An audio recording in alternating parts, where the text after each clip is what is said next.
Su sustancia está hecha de evocación, recuerdo, rememoración y de lo que toma del porvenir. Porque es una parte fundamental de nuestra identidad. Somos nuestra memoria. El programa de Lina que nos lleva de viva voz con los especialistas. ¿Qué tal, amigos? Esto es Radio INA, yo soy Juan Stack. La Secretaría de Cultura y el Instituto Nacional de Antropología e Historia los invitan a acompañarnos en esta emisión de la serie Somos Nuestra Memoria. Hoy contamos con la presencia de Juan Antonio Siller Camacho. Para motivos económicos, Antonio Siller. Bienvenido, Antonio, una vez más. Muchas gracias y un gusto estar otra vez con ustedes. Él estuvo en alguna ocasión recientemente hablando aquí sobre la introducción del arroz y todo lo que tenía que ver con el arroz ahí en el estado de Morelos y en el país y historia y demás. Pero hoy viene a hablarnos de otro tema que está relacionado de algún modo. Con él vamos a platicar ahí sobre la ruta cultural del Galeón de Manila o el itinerario cultural del Galeón de Manila, 1565-1815. Y vamos a ver por qué este tema siempre es como que fascinante. Todo el mundo oye hablar de la nao de China, el Galeón de Manila, y empiezan como las fantasías, las historias así como exóticas, vamos a llamarlas así. ¿Nao de China o Galeón de Manila? Se conoce por muchos nombres, era lo que comentábamos hace un rato. Se le conoce como Galeón de Manila cuando venía seguramente de Manila con todos estos productos a la Nueva España, y seguramente allá le llamaban el Galeón de Acapulco también. Se conoce también bajo esa referencia, porque bueno, les llevaba la plata y el dinero para poderlos mantener. Se mantenía Filipinas por orden del rey, y el que tenía que dar la cantidad de plata para que se sostuviera ese resguardo de frontera española, en ese límite que tenían con los portugueses, pues le llamaban seguramente el Galeón de Acapulco. Popularmente no se conoce con esos nombres, sino la nao de China. Nos gusta más ese tema fantástico de la nao de China. Y recientemente algunos investigadores le han puesto a sus conferencias el Galeón de la Plata, que también es muy afortunado el nombre, porque prácticamente lo que llevaba era una gran cantidad de plata, moneda y barras, y otros productos que eran muy importantes en el comercio con Filipinas y el intercambio. Filipinas, yo pienso que fue un punto estratégico y geográfico en el límite fronterizo, es decir, un punto de frontera. Como ahora tenemos algunas fronteras con Estados Unidos, que es donde se intercambian muchas cosas, como sería Hong Kong ahora políticamente con China y con el resto del mundo, quedaba en el territorio que pertenecía a España, pero en el límite al que no podía entrar, que era el de los portugueses. Pero pues ahí estaban los chinos, que podían llevar cosas, mercancías de la India, Ceilán, etcétera, sin que los españoles tuvieran que entrar, y lo llevaban al punto de la frontera y se comercializaba ahí. Entonces Filipinas siempre tuvo ese punto importante de ser el enlace y probablemente la primera globalización comercial, cultural en el mundo, porque unió Asia, América y Europa. La plata mexicana tenía un buen prestigio, digamos que era una plata de alta calidad o de mejor contenido argentino, si se puede decir así. Sí. Tenía como que era muy cotizada era muy cotizada en Europa y sobre todo en China. Los comerciantes chinos, las barras de plata y la moneda la tomaban con este comercio y se iba a China y se distribuía en China, desaparecía del resto de la circulación, y hubo muchos problemas con las monedas, porque las monedas empezaron a fraccionarlas, porque era más el valor que tenía que lo que se podía pagar. No había cambio, como ahora paga uno con un billete, a mí no hay cambio. Estamos mencionando que la Casa de Moneda de México exportaba monedas a Asia. Sí. Y había la de Perú, que era el otro virreinato importante, en Potosí. Todavía se conserva la Casa de Moneda, que son las más antiguas del continente. Entonces la moneda acuñada la fragmentaban y la cortaban seguramente en trocitos, y entonces pues la hacían más distribuible para comprar. y luego le ponían algunas marcas para saber que ya estaba circulando en otra región. Entonces había esas modificaciones que se hacía a la moneda que se mandaba acuñada en plata, ¿no? Uh-huh. Muy bien. La organización de la colonización de las Filipinas se organizó desde la Nueva España. El tema de Filipinas es interesante porque tiene varias etapas. Una que podríamos llamar de navegación, Ajá. de exploración y de conquista. Felipe II le encarga a el rey de España encarga a Magallanes, Fernando Magallanes, que encuentre la ruta de España, para llegar a las Filipinas, porque se llegaba por el otro lado, por el lado de África. Los portugueses tenían conocimiento, la India, pero en lo que era el territorio que pertenecía en esa división que se hizo del mundo a España, entonces él encuentra parte de España, cruza en la parte sur en Tierra de Fuego, tiene que permanecer en invierno estacionado ahí, y de ahí encuentra ese estrecho de Magallanes, pues como se llama, y cruza y sube y llega finalmente a las Filipinas, que era un archipiélago de San Lázaro, el nombre que tuvo primero, y llega a una de las islas que no es Manila, o sea, no es la de Luxón, es la de Cebú.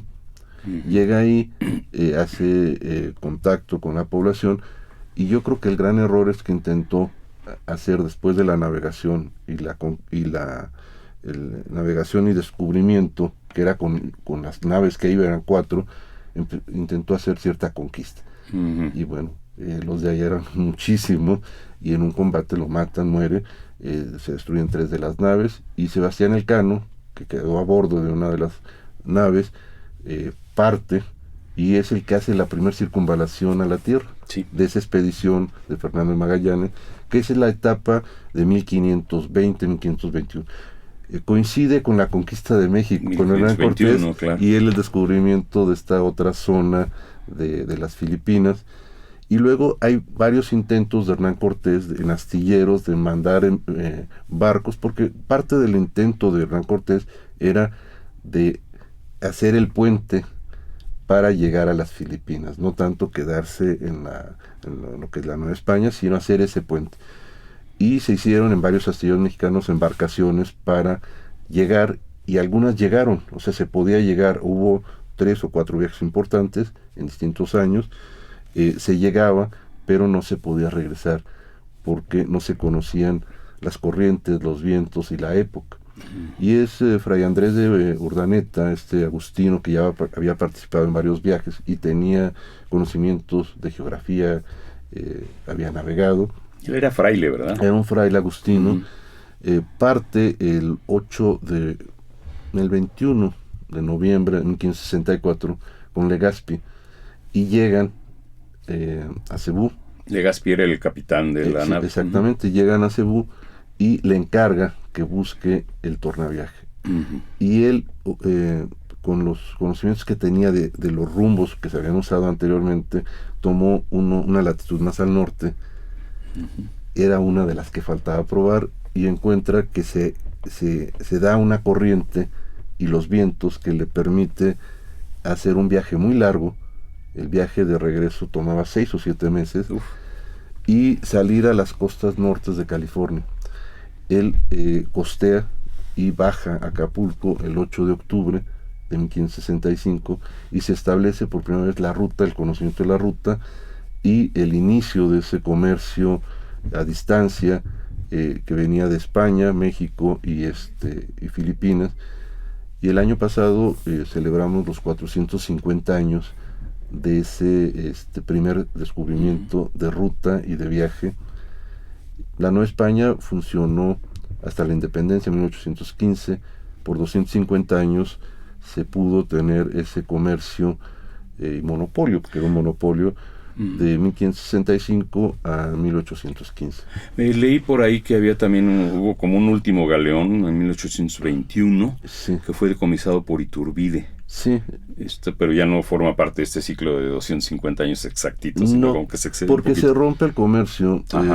el control que tenía España de ese comercio con la independencia de México. Entonces lo que menos interesaba era que el monopolio lo seguía teniendo España, y entonces se abre el libre comercio. Sí. Entonces ya había empezado el comercio de la piratería con otros países que introducían productos en las costas mexicanas, y pues estaban afectando la administración y la economía española, y prácticamente con eso no es que se termine el comercio, sino el monopolio del galeón. Esa es la diferencia.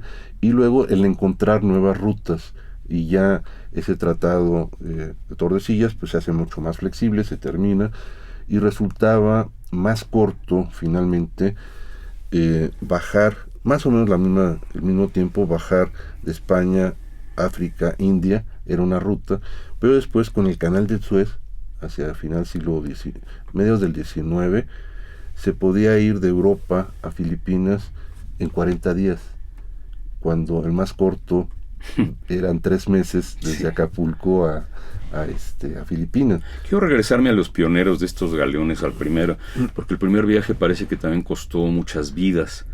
No había aprovisionamiento suficiente, no había alimentos, hubo escorbuto, como que hubo muchos factores que influyeron ahí en que realmente el primer viaje, los primeros viajes eran hazañas, porque no había escalas, no había una escala donde ir a vituallarse. Era un viaje muy largo, no saliendo de Cebú, no de Manila. Manila es 1571. Es posterior, sí. Posterior. No había ya ni retorno, ni punto de encuentro hasta tocar las costas de California. Pero ahí no había asentamientos ni población, entonces aunque las tocaran no había abastecimiento, porque eran territorios salvajes, naturales. Y luego toda esta península de Baja California, que tuve la oportunidad de hacer el catálogo de monumentos históricos, no tiene agua.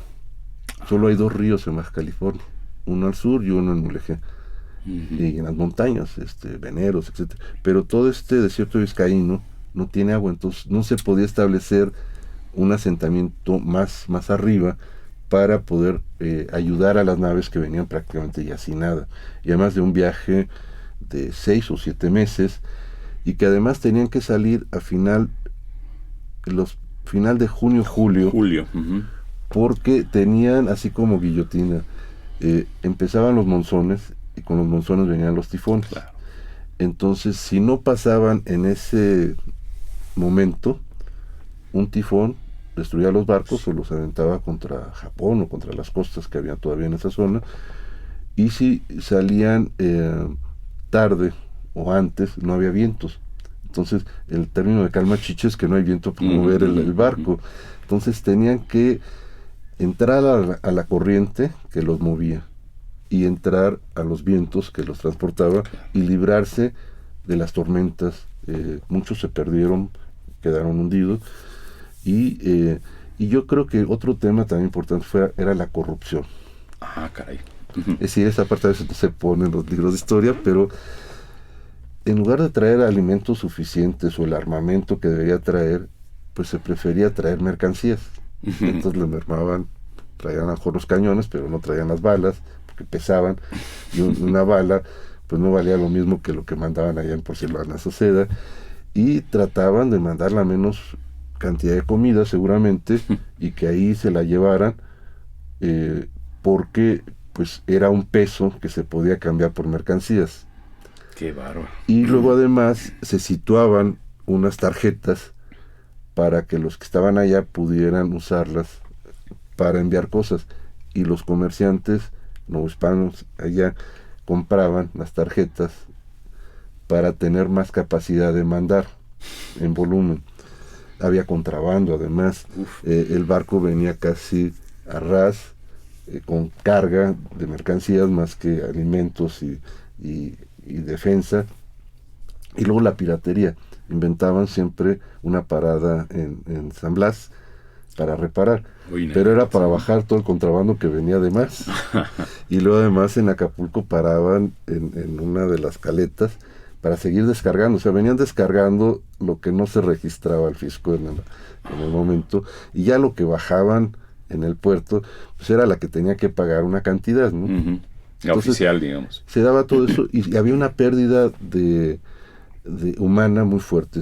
La tripulación se perdían 3/4 partes de tripulantes que eran obligados, muchos de ellos, a ejercer esa función, y era como combustible probablemente, porque sabían que iban mal alimentados, mal protegidos, y se perdía una gran cantidad de esos marinos, y los que llegaban, pues muchos de ellos seguramente en la costa del Pacífico, pues no querían volver a tener esa situación y huían. Entonces tenía que volver a juntar para la otra salida de Acapulco tripulación. Entonces muchos de los presos los subían, muchos decían, Humboldt decía que era el transporte de México, allá era de plata y de frailes, o sea, se encontraban muchos agustinos. Sí. Y seguramente fueron población tlaxcalteca, yo pienso, o náhuatl, porque hay una gran cantidad de palabras en el tagalo, que es la lengua oficial, franca, de origen náhuatl, que seguramente no la llevaban los españoles, sino población indígena que estaba allá, ¿no? Y vuelvo a lo de esto de los primeros viajes. Obviamente llevando tanta mercancía había que llevar cañones, mencionaste, pero no llevaban balas porque pesaban mucho, pero había que defender la mercancía, había piratería. ¿Viajaban solas las naos viajaban, o los galeones? ¿O iban a escoltadas? No, eran 2 galeones que salían con sus armamentos. No era la situación que se hacía en el Caribe, donde sí había la protección de otras embarcaciones. En esta eran 2 naos que salían por lo regular por año, con su propio armamento, supuestamente para defender. Pero además era casi imposible que los piratas detuvieran uno en mar abierto, porque es tan vasto que es como un agujero en un pajar.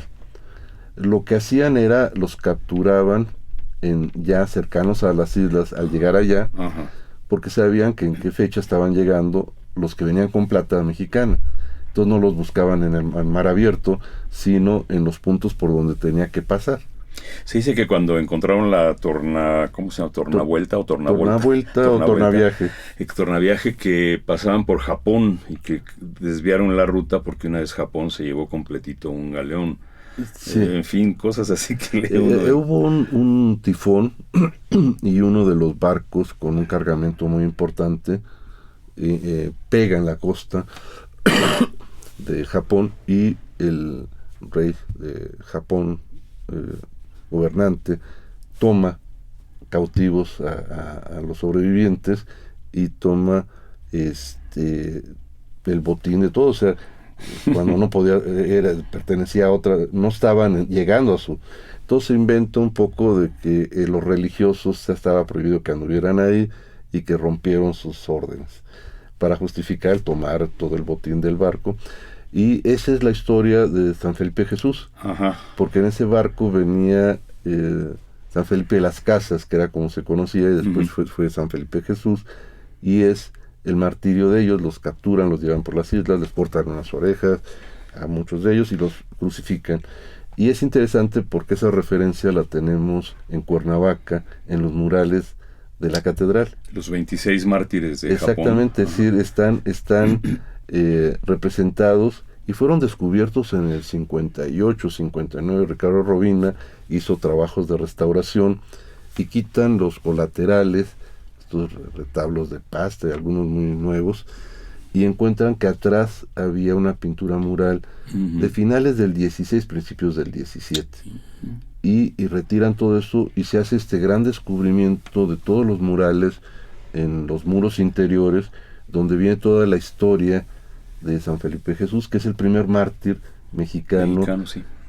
Adoptado ya a finales del siglo XVI como referencia. Y esta historia tiene que ver con ese naufragio, encallamiento que se hace en la costa de Japón en el final del siglo XVI.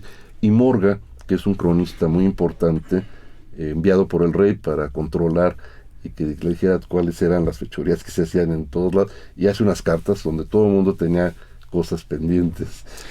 Narra esa historia, y es muy bonito porque narra ese pasaje de la historia de San Felipe de Jesús. San Felipe de Jesús se dice que primero empezó a hacer sus estudios religiosos y se retiró y se dedicó a la vida licenciosa. Exactamente. Y después como que volvió, fue el hijo pródigo, regresó luego hasta que se ordenó y fue luego ya... Él venía a ordenarse. Ajá, de hecho venía a México y no llegó. Era hijo de un gran comerciante que seguramente mantenía ese envío y sus contactos allá que mandaban productos. Entonces era de una familia muy pudiente y fue a Filipinas y venía en ese viaje de regreso a ordenarse a México. Ajá. Cuando sucede toda esta situación con Japón, ¿no? Y los 26, que de hecho son 26 mártires, pero solamente a San Felipe lo santifican. Sí, y muchos de ellos son algunos novicios filipinos.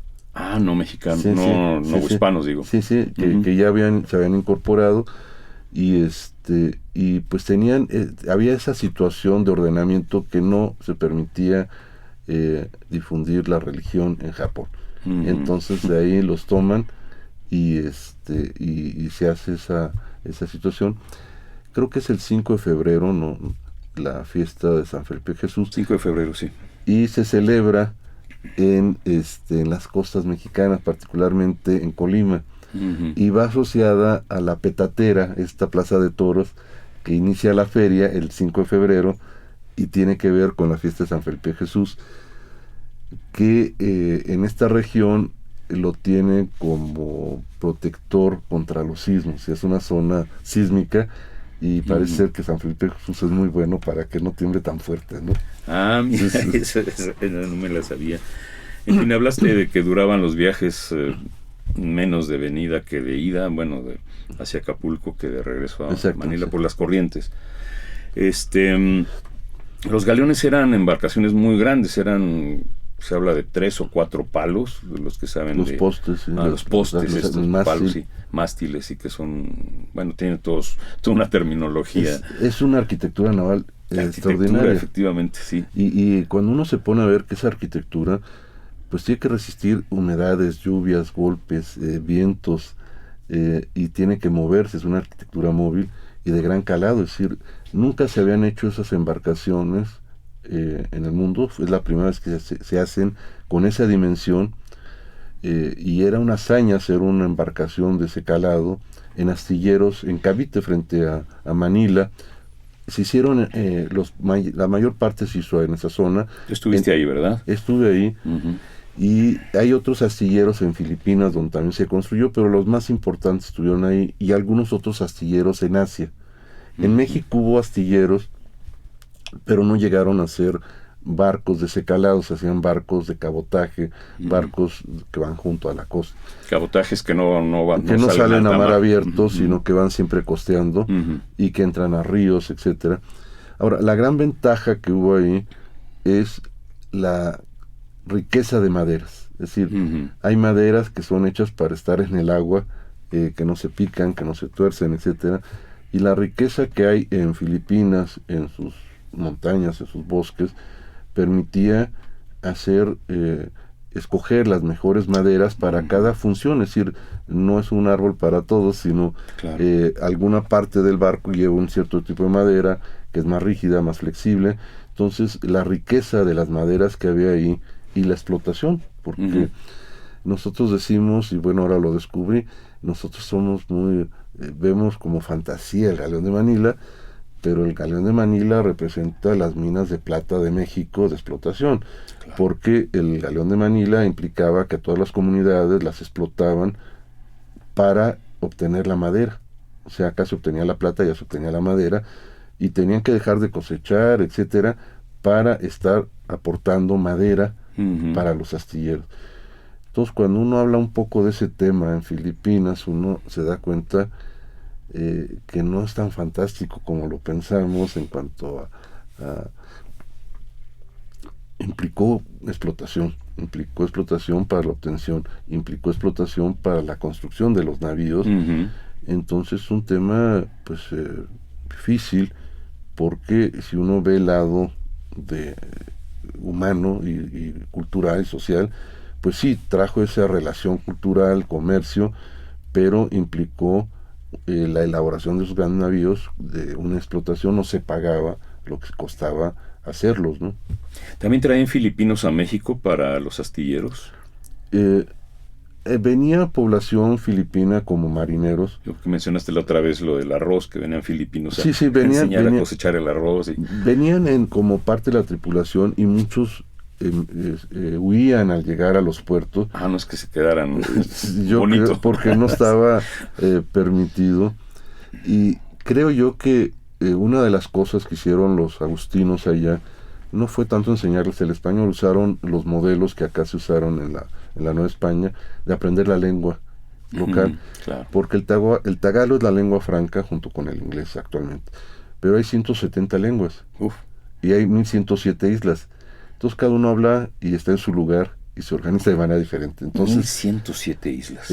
Ellos aprendieron las lenguas de los lugares para llevarles los catecismos que se escribían en sus lenguas, y la intención fue igual que en México, congregarlos, es decir, ellos vivían en relación a un ecosistema, a una economía, y congregarlos para poder usar en servicios, etcétera, a esas comunidades. Entonces siempre fue ese estira y afloje de congregar poblaciones locales en donde se podía. Hay zonas muy, muy difíciles de la sierra, de las cordilleras, porque si uno ve la topografía de Filipinas, es parte del cinturón de fuego. Uh-huh. Y todas estas islas son producto de actividad volcánica y son islas volcánicas. Entonces, entrar a esas sierras pues es casi imposible. Las poblaciones que están en las costas son más accesibles de mantener una comunicación que las que están tierra adentro por la topografía tan compleja, ¿no? Si es que internarse en el Pacífico, eso, digo, a mí hasta la fecha me suena como imposible, ¿no? Ahora hay aparatos, satélites, geolocalizadores y todo, ¿verdad? Pero ¿cómo navegaban? Ellos todavía, ¿qué instrumentos utilizaban para moverse en alta mar? Hacemos las estrellas y el astrolabio. Hay maneras de navegar, pues estamos hablando del siglo XVI. Sí. Tuvimos una conferencia, ese ciclo de conferencias que tenemos en Cuernavaca, en Palacio de Cortés, en donde un especialista en construcción de maquetas de barcos y de marinería nos dio una charla muy interesante que es navegando con las estrellas, es decir, uh-huh. De día era el sol y los instrumentos para medir dónde estaban en el sol con respecto al sol, y de noche con las estrellas. Entonces eran las constantes que permitían saber en qué parte estaban. Lo que se podía calcular era la latitud, la longitud no se podía calcular, era muy complicado, se hacía con relojes de arena y velocidades a las que podían ir, y calculaban más o menos cuánto avanzaban oriente-poniente, pero no era muy exacto. La latitud sí la podían precisar perfectamente, y es hasta la invención del reloj inglés en que se puede establecer ya las dos coordenadas, latitud y longitud. Entonces iban un poco a la deriva, avanzando y tratando de ver elementos naturales. Por ejemplo, la isla de Guam les daba ya idea de cómo estaba y qué seguía, y luego entrar entre todas estas islas para llegar a los puertos, como Cebú, que era un puerto muy importante, y antes de Manila, ¿no? Uh-huh. Pues entremos al tema de no solamente de la plata, sino de las demás mercancías que se transportaban. Estamos hablando de, primero mercancías no nada más de China, sino de la India, de Ceilán, de Borneo, en fin. Toda la especiería, es decir, todas las especies, porcelanas, sedas, trabajos que se hacían, marfiles, que venían no tanto no se hacían muchos de ellos o se desarrollaban en Filipinas, sino que se comerciaba con ellos a través de los chinos que se congregaban en lo que se llamaban los sangleyes. El sangley es el lugar donde la comunidad china es el barrio chino. Es donde estaba. Y luego la otra palabra del tagalo es el parián, que lo usamos. ¿Parián es tagalo? Sí. Es decir, nosotros lo tenemos todavía en Puebla, uno dice al mercado, dice el Parián, ahí está escrito. En el Parián, sí. Y el Parián más importante fue el que estuvo aquí en la Ciudad de México. Había uno en Valladolid, en Morelia, estaba el de Puebla, Guadalajara, y Parián con G al final es una voz tagala que significa mercado, que era el lugar donde se comercializaba.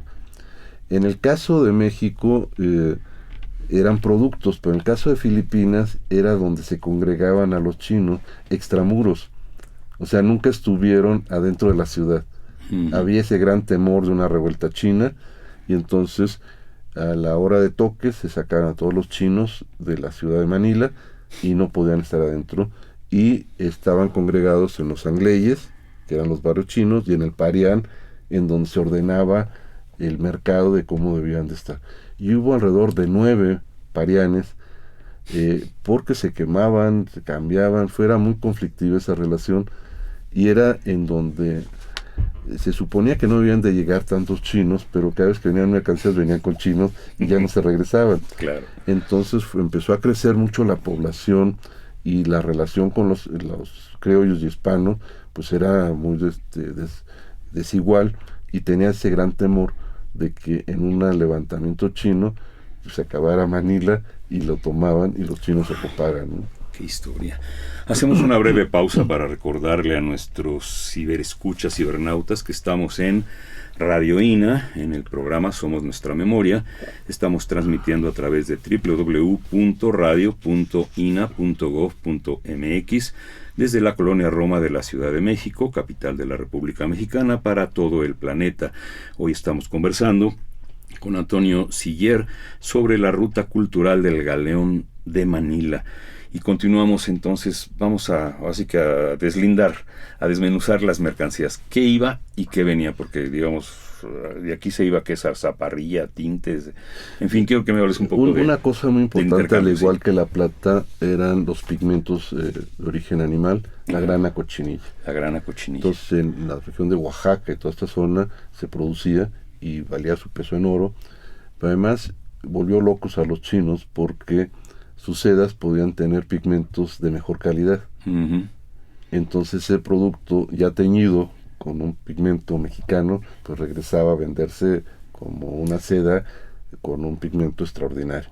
Entonces esas estolas y todo esto, sedas que se hacían, pues tienen ese trabajo de la seda, pero además tienen un tinte mexicano. Uh-huh.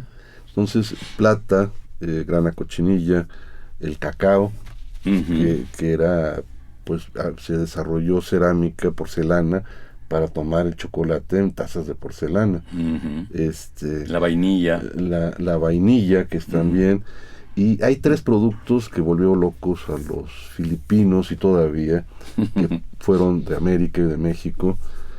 Uno es la calabaza, que es muy antigua y que la adoptaron.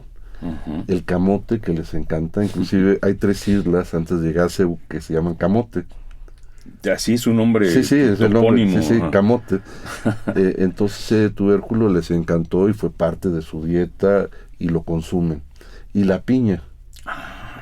Uno siempre piensa como que la piña viene de allá. uh-huh. No, la piña fue de aquí para allá. Y la han desarrollado de distintos tipos. Hay unas piñas pequeñas, muy dulces, las grandes. Y no nada más como piña, sino como fibra uh-huh, para el varón tagalo, ¿El que qué? es la camisa de gala uh-huh, filipina, se hace con fibra de coco.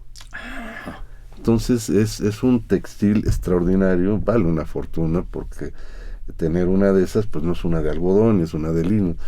Entonces se hacen vestidos, trajes de mujeres, trajes de gala, en las ceremonias, bodas, etcétera, se usa como traje de gala esa camisa transparente hecha con fibra de piña. De piña. Uh-huh.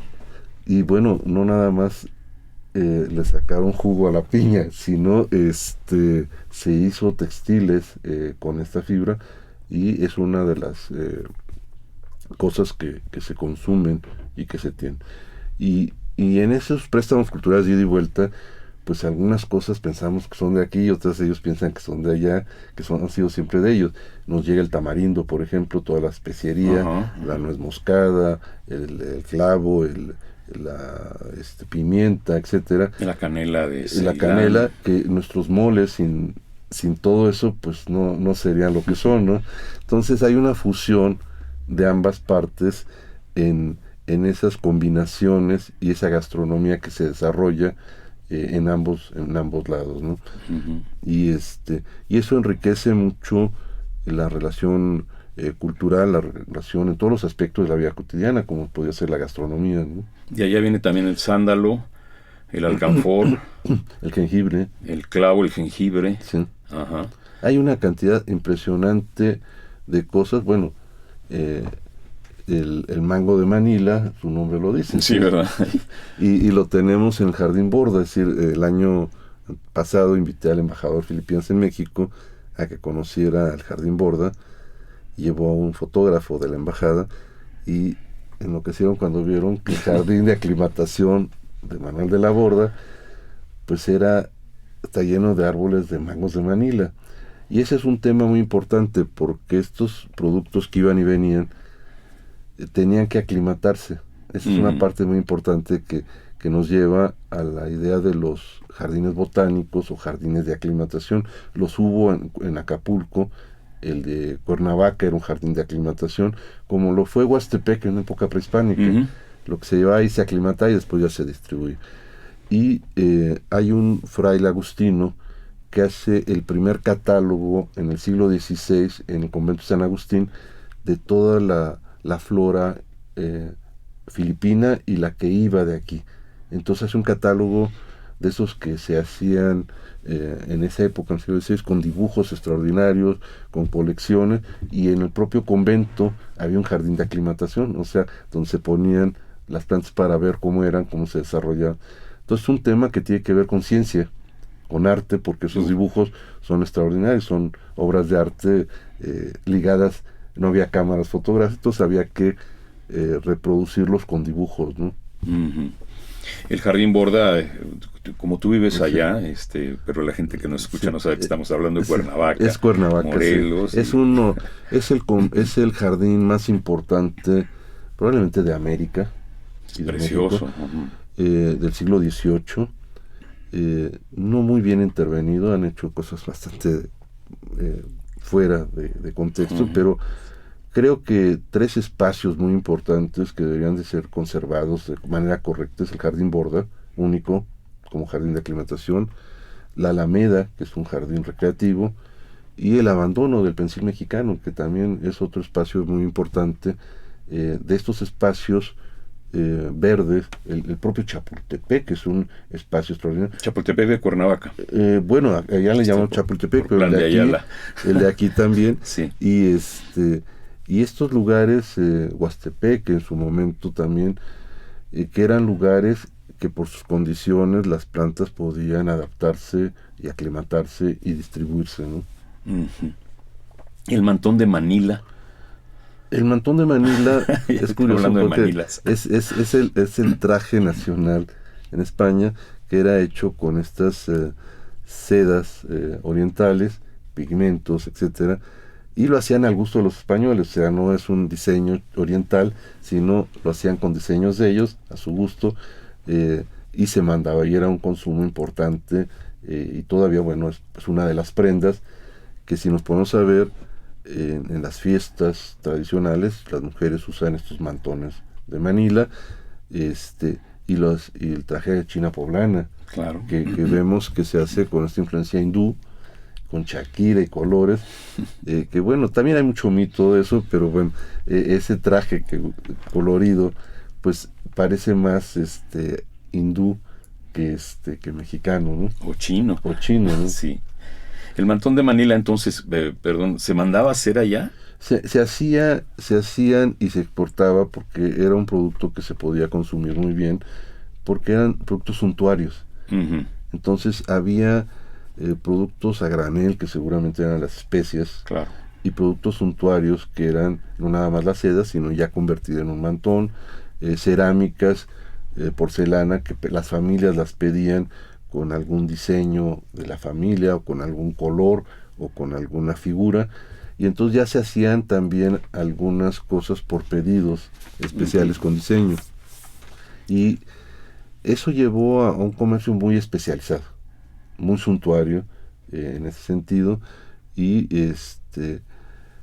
estos traslados de productos en ambos sentidos que formaron parte ya de las culturas en ambos lugares, Filipinas y México. Y luego la tuba, por ejemplo, es una bebida hecha a base de una mazorca del coco que crece en la palmera, que ellos le llaman vino de coco o licor de coco, o como agua loca, porque tiene alcohol. Y toda la costa de México, hacia Nayarit, Colima, se produce la tuba, el agua como tuba, agua sí, fresca, como agua de sabor, o ya con cierta fermentación o destilación. Y todo eso es una tradición filipina a esa latitud. O sea, no es que se la hayan inventado ellos, era parte de estos puntos que el galeón tocaba costeando para llegar a Acapulco, y que yo encontré que es mucho más popular acá ahora la tuba en México. Entonces uno lo encuentra en los pueblos, que allá ya no se tiene tanto. En Colima la venden hasta en la calle. Exactamente. Sí, ahí van cargándolas. Es una bebida filipina. Interesante. Hablaste hace rato de préstamos culturales, y me gustaría que entráramos ya no a los ingredientes, sino a los préstamos gastronómicos, o sea, platillos de aquí para allá y de allá para acá. Todavía existen, platicando con los encargados en Museo San Diego, en Puerto Acapulco. Acapulco, sí. Me decían que en esta zona de la costa se hacen muchos platillos de tradición filipina, y uno de ellos, preguntándonos cuál, es un pescado seco, salado, para conservarlo, que lo ablandan con leche de coco. Entonces debe ser una cosa riquísima. El arroz que va siempre acompañándolo. Entonces esa tradición gastronómica existe en las costas de Guerrero, y uno encuentra en Filipinas que hay muchos platillos hechos a base de leche de coco, la gallina de Castilla, que se consume mucho, el puerco. ¿Gallina de Castilla? Que es como se le llamaba la española, que seguramente las aves. El puerco es muy consumido, el pescado. Y lo que sí es curioso, hay poca res, es decir, carne de res hay poca, y lácteos también. Seguramente es por la cuestión climática. O sea, ganado de carne no se nos da más que el cebú que tenemos, claro, pero el del norte no se da en la zona sur, se muere con el calor y las garrapatas y todo. Y los lácteos pues van con un ganado diferente, ¿no? Sí. Y ganado vacuno. Y respecto a otros préstamos culturales como artesanías, música, otras manifestaciones culturales. Ellos toman... Una por una, porque ahorita me fui así como muy son general. muchas. Por ejemplo, encontré que la zarzuela la usan como defensa contra la ocupación americana en su momento. ¿Cómo? A ver. Es decir, llevan la zarzuela española como parte del teatro y de la música durante la ocupación de Estados Unidos, que España vende Filipinas y la compra Estados Unidos y la ocupa hasta 1944, 45. La independencia ya oficial la dan en el siglo pasado, es decir, la vida de Filipinas es muy reciente ya como nación independiente. Recordemos que España tuvo a Cuba y a Filipinas hasta final del siglo XIX. Después está ocupada por Estados Unidos, los japoneses durante la guerra, y luego esta independencia ya formal hacia después de la Guerra Mundial, en que queda ya Filipinas como un país. Y una cosa también complicada es que Filipinas está ocupada, son 1107 islas agrupadas en una gran isla que se llama Luzon, al norte, las Visayas, que son las orientales, centrales, y las del poniente, Palawan, que es una isla y un archipiélago en la parte más oeste, y Mindanao, al sur, que es musulmana. Entonces mezclemos cristianos, porque es el país más, es el país asiático con más cristianos, y es el segundo más devoto de la Virgen de Guadalupe, que es otra cuestión religiosa. Eso quería que habláramos también. Mezcla, o sea, con grupos musulmanes que desde el propio siglo XVI mantuvieron cierta resistencia e independencia a la conquista española. Hacían un fuerte y lo quemaban. Y recientemente, pues es una situación difícil por la desigualdad no religiosa, sino cultural, más que cultural, económica, es decir, que tienen. Entonces es una gran isla, la parte más al sur, que tiene esa tradición musulmana, que es muy rica en textiles, en coloridos, en cultura, que es todo el mundo musulmán. Es decir, el mundo musulmán lleva la cultura a Europa a través de España, es decir, no eran los bárbaros, era el mundo culto de esa época, ¿no? Y estamos hablando de 7 siglos en España, ¿no? Exactamente, y de siglos de cultura. Sí, no de dominación brutal, sino de cultura, efectivamente. Exactamente, ¿no? Los Castilias, ¿qué son los Castilias? Los españoles filipinos, ¿eran realmente mexicanos? ¿Eran novohispanos? Recordemos que los criollos que eran nacidos en la Nueva España y allá seguramente los Castillas, nunca terminaban de ser muy aceptados en el negocio y en los puestos. El criollo siempre tenía otra denominación y luego venía el mestizo, y siempre el peninsular tenía los cargos y los puestos. Entonces esa era un poco también la situación que se daba de la administración que se ejercía con recursos de la Nueva España. Se mandaba una cantidad para refaccionarlos y que pudieran mantener esa instancia. Yo pienso que era un punto de frontera, era un punto importante para la España de controlarla, que no entraran franceses, holandeses a ocuparlo, pero más importante por el comercio que podían tener en ese punto fronterizo, que era una frontera de mar, en donde había una marca donde estaban la parte portuguesa y la parte española, pero era un punto fronterizo en donde sin entrar a ese otro mundo asiático podían tener acceso a él. Entonces había que sostenerlo. Y conflictivo porque los comerciantes españoles pues no gustaban mucho de que el comercio fuera con Asia y no con los productos españoles. Muchos de ellos compraban productos portugueses y los metían en España, o sea, no eran tan leales como debían de ser. Entonces esa situación pues generaba toda esta situación de control, ¿no? El comercio del galeón de Manila se puede decir que fue el que por primera vez consolidó lo que llamamos ahora globalización. Yo creo que a nivel económico. Yo creo que sí, porque permitió por primera vez ligar Europa, América y Asia. Porque el contacto portugués era Europa y Asia, pero no participaba prácticamente América. Y esa primera globalización de ese mundo tan importante de ideas, de comercio, de economía, de lenguas, de gastronomía, se da a partir de 1565. Es decir, cuando se logra encontrar esa ruta que permite ir y venir, se liga toda esta relación de América, y una parte importante era la región de Perú. Es decir, participaba porque había recursos para comprar productos y para enviar.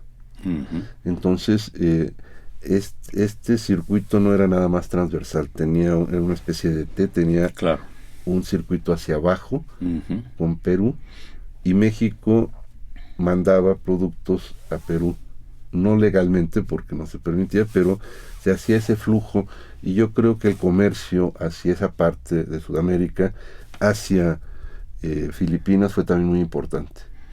Perú también tenía la plata del Potosí, ¿no? Que era así, Exactamente. riquísima y valuadísima.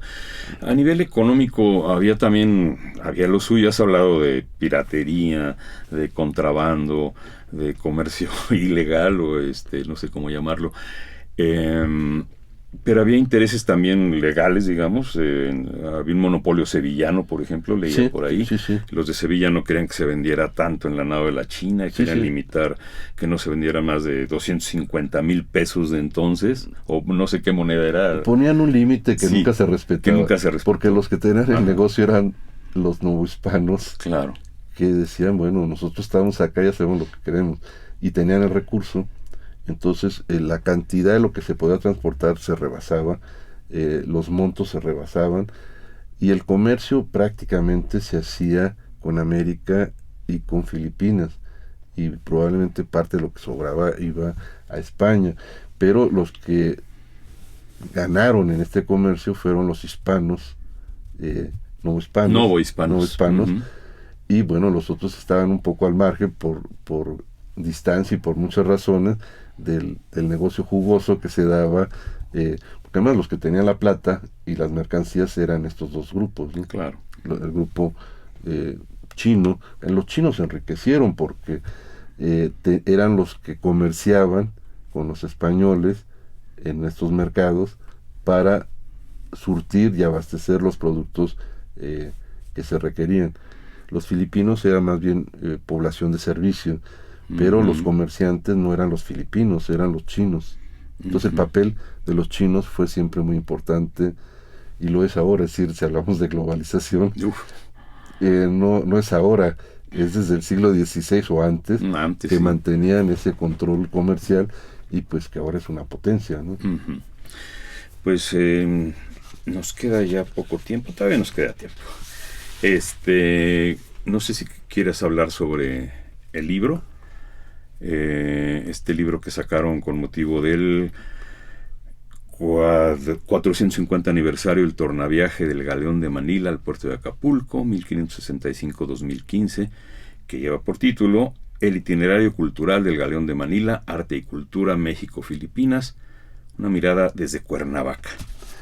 Platícanos de este libro, de cómo se cuajó, cómo se consolidó. Tuvimos la oportunidad el año autores. pasado, en 2014, conocer al embajador de Filipinas en México, acaba de llegar, y en 2015 nos planteó pues la importancia de conjuntamente hacer este reconocimiento y celebración, que nuestras instituciones de relaciones exteriores no la tomaron tan en serio. Es decir, a mí me pareció que esta raíz asiática era muy importante, como la raíz africana y otras más, y que está presente, es decir, es poco estudiada y olvidada, porque es una historia de 250 años que uno dice, bueno, Filipinas es una isla, o que es una isla, son más de 1000 entonces, islas. Hay una cuestión interesante. Desconocemos esa historia de México, de la Nueva España, de 250 años. Hay un hiatus o un lapsus que me parece que no es aceptable. Yo creo que tenemos que conocer esa historia, que es nuestra raíz asiática, no nada más de población y de migración originaria a América, sino histórica. Y es increíble que uno no encuentra nada de Filipinas. La universidad tiene estudios muy importantes, pero hay un desconocimiento total del tema de Filipinas. Entonces ese aniversario del 450 aniversario era muy importante para México, porque México fue el eje de esa globalización desde el siglo XVI. Entonces ahora están preocupados del comercio Asia-Pacífico, etcétera, pero pierden la perspectiva histórica muchos de los políticos. Si se pusieran a ver que esa relación existe de manera natural de México con Asia desde el siglo XVI a través de Filipinas, pues estaríamos dando un paso muy avanzado, porque no es que ahora la quieran hacer, existe por más de 500 años. Entonces, el hacer este ciclo de conferencias con la Embajada de Filipinas en México, con entrevistas en radio en la Universidad Autónoma del Estado de Morelos, cada 15 días, y luego por la tarde en Palacio Cortés las conferencias, nos llevó a revisar cerca de 18 o 20 investigadores de toda la República que participaron con temas muy específicos, tanto en la entrevista de radio como en la conferencia. Y este libro que compactamos en 100 cuartillas es un resumen de muchos de sus trabajos, de sus ponencias, de sus conferencias, junto con ilustraciones de Alberto Ríos Salay, que nos permitió ver distintos enfoques, los históricos, los arqueológicos, los literarios, los artísticos, con 2 colaboraciones interesantes, la del embajador que hace el prólogo y la del artista Manuel Valdemor, que escribe una parte también ahí, y los hermanamientos de ciudades mexicanas con Filipinas, que esa es otra cosa que ni los cronistas, yo se los preguntaba a mis colegas en Cuernavaca, que si saben con quién estamos hermanados y no tienen ni idea.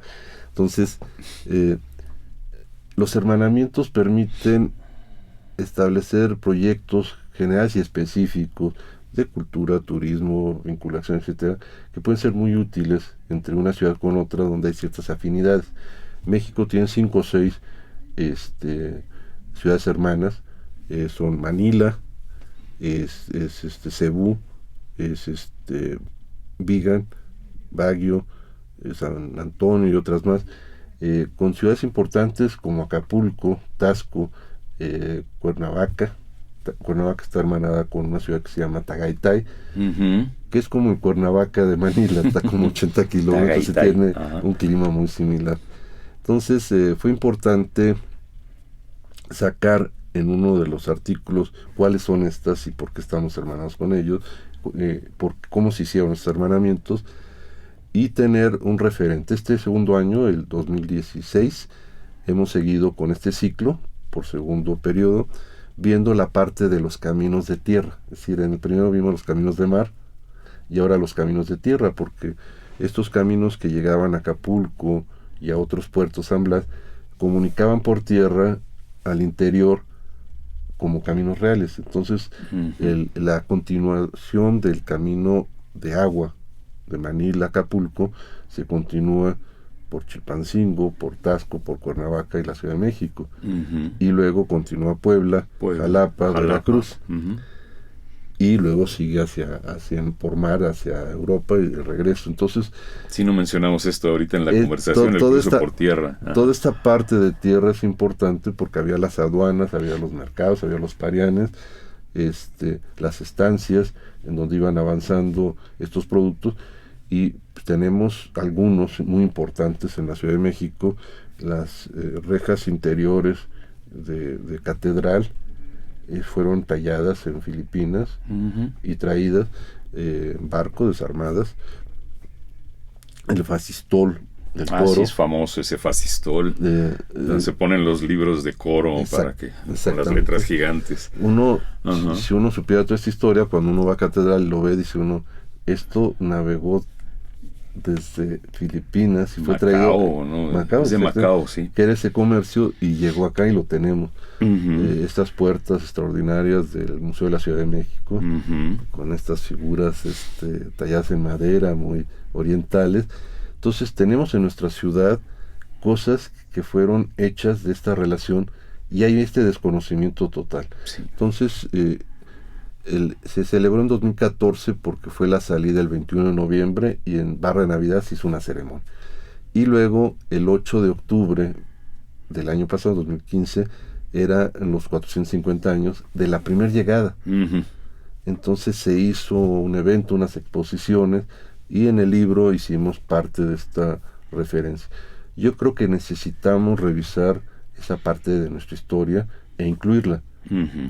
Yo este ciclo que hago en Cuernavaca se llama Recuperando nuestro patrimonio cultural compartido, porque ya no es de México, es un patrimonio mundial, pero es compartido. Es decir, tenemos en el siglo XXI que entender que ya no son patrimonios nacionales, sino patrimonios universales, y que la manera de apropiarnos de ellos, como sería todo el suroeste de Estados Unidos, es apropiarnos de ellos como compartido. Es decir, ya hay una cultura nueva ahí, un grupo, un asentamiento, pero históricamente no lo hemos perdido. Es decir, yo creo que cuando caigamos en la idea de que no lo perdimos ni nos lo robaron, sino que sigue siendo nuestro, no nos lo van a quitar nunca, ¿no? Entonces, creo que ese concepto de incorporarlo como un patrimonio cultural que ya no es propio, sino que es compartido, podemos hacer mucho más para el siglo XXI. Caso con Filipinas, a mí me parece que esa relación cultural debería de promoverse, porque es el país asiático con el que tenemos mayor afinidad cultural. Se habla hay otro. español allá también, hay apellidos españoles, hay mucha... Curioso. La Virgen de Guadalupe es lo que más me ha impactado de la hermandad, digamos. Yo me sorprendí ahora en este viaje reciente. Iba en el taxi comentando con mi hija cuánto íbamos a pagar, y nos contesta el taxista en español. En español. No el español, no saben hablar español, Ajá. sino... Pero lo entienden, ¿no? cuánto era en los números. Ajá. Entonces me sorprendí y dije, bueno, los españoles les enseñaron a que los números, las cuentas y los negocios se hablan en español. Entonces me dijo, van a ser 150 pesos, 145 pesos en español, perfectamente. Es decir, la cuenta se hacía en español. Uh-huh. Y luego íbamos escuchando la radio y la hora se dice en español, uh-huh, aunque no hablan español. Porque son números. Sí, y porque son cosas importantes para una comunicación. Seguramente esto viene desde el siglo XVI, uh-huh, donde los intercambios se tenían que decir y los números se tenían que decir en español para que se entendieran en el comercio y se entendiera en la construcción y en todo. Y lo otro son los apellidos. uh-huh. Parece ser que los apellidos se ponían por la región. Ajá. Porque de repente en una región así como los Garza García, sí, hay apellidos filipinos que son de una región, uh-huh, y los nombres son cristianos. Sí. Entonces ponen los propios nombres de nuestros embajadores de Filipinas, pues dice uno es un nombre español, y no son nombres castellanos y apellidos españoles. Y seguramente sabían, como sean estas congregaciones, es una hipótesis que tengo, sabían si se había movido alguien de su región. Es decir, un González pues no podía estar en Mindanao. Le preguntan, ¿qué haces acá? Tú eres de Luxón. Un Marcos. Exactamente. Ajá. Entonces, si nos fijamos, son de poblaciones donde había congregaciones, y el pasaporte no existía más que con el apellido o el nombre, no había pasaporte. Entonces se podía saber en qué puntos andaba alguien que no debería andar ahí, uh-huh, que tenía que estar o regresar a su región. Por eso muchos de los apellidos son regionales y son ahora más mezclados, pero corresponde seguramente a un sistema de organización impuesto desde el siglo XVI, ¿no? Regional. Me llama la atención del nombre del excelentísimo señor embajador Catalino Reinante Dilem. Es el embajador que estuvo anterior, el nuevo anterior. Eduardo de Vega, que probablemente nos va a acompañar. Pero los apellidos son... sí. Uno lo ve y dice uno, sí, debe ser un embajador español. Ajá. Y no, es un embajador filipino, ¿no? Ajá. Bien, oye, pues nos queda poco tiempo, no sé cuánto, poquito, ya acabamos. Bibliografía para la gente que se interese, sí, en esto, páginas de internet. Yo puse en este libro, sí, en la parte de atrás, una relación, uh-huh, de obras de consulta, sí, más o menos fácil, mucho de artes de México, de catálogos. Yo recomendaría que vieran la exposición del museo que le llamaron Internacional Barrocos. Museo yo le llamaría Interactivo el Barroco, me gusta más. Es yo creo que la mejor exposición que se ha hecho le llamaron Nao de China, uh-huh, debían de haberle puesto Galeón de Manila o Galeón de México, Acapulco. Entonces es una exposición extraordinaria, y el catálogo que hicieron de estos préstamos de colección de España, de México y de los mejores museos de México, vale la pena. No sé cuánto tiempo, yo le he ido a ver 2 o 3 veces, uh-huh, y quiero ir a ver otra vez. ¿En dónde está? Está en el museo nuevo museo del Barroco en Puebla. Ajá. Y es la exposición temporal. ¿Santa Inés o Santa Mónica? No, es el nuevo edificio que hizo en la entrada. Claro. La exposición, hay 2 exposiciones temporales. Esa que es la del Galeón, bueno, le llamaron Nao, uh-huh, y la de los trajes hindús, uh-huh, que lo asocian con barroco. Pues bueno, los hindús han sido siempre barrocos, o sea, sí, no es que tengan una época de recargaditos. Sí, el color y todo. Uh-huh. Y luego el museo a mí me gustó, tiene muchas críticas. A mí me parece un museo interactivo, uh-huh, extraordinario, porque si uno quisiera conocer el barroco en la región de Puebla, yo recomendaría que se pasaran 2 días en el museo, uh-huh, y a partir de eso pueden recorrer el estado y entender que el barroco se da en la música, en la arquitectura, en el arte, en el teatro, claro, en las ciencias, y se entendería más como introducción a partir de ese museo el barroco ya en la ciudad, en su época, ¿no? En su momento histórico. Entonces yo recomendaría eso. Muchos libros que se han publicado ya por parte del Instituto de Investigaciones Históricas de la UNAM, que tiene especialistas. Bernal, Rafael Bernal. Sí, tiene muchos especialistas jóvenes y tradicionales que han escrito libros muy, muy importantes, tesis de maestría, doctorado, y la universidad, la UNAM, ha hecho un trabajo muy importante en la difusión académica. Bien. Creo que lo que falta es una difusión más amplia que la académica, y creo que este programa nos va a permitir acercarnos a muchos otros. Motivar. Claro. Y motivar a que es un tema importante para nosotros. Muy bien, pues te agradezco mucho, arquitecto Juan Antonio Siller Camacho, por esta conversación sobre el galeón de Manila, la nao de China. Nao, por cierto, es una palabra catalana. Era lo que tú comentabas. Sí, catalana, nao es catalán. Pero bien, con este cerramos, muchas gracias. No te decimos adiós, sino hasta luego, porque creo que tienes mucho que contarnos. Muchas gracias por la invitación y por esta oportunidad de platicar con ustedes. Muy bien, pues gracias en nombre de Radio INA. Damos por terminada esta emisión, que fue posible gracias a la generosa participación, como ya dijimos, del arquitecto Juan Antonio Siller Camacho, que desde Cuernavaca vino acá a platicar con nosotros sobre la ruta cultural del Galeón de Manila.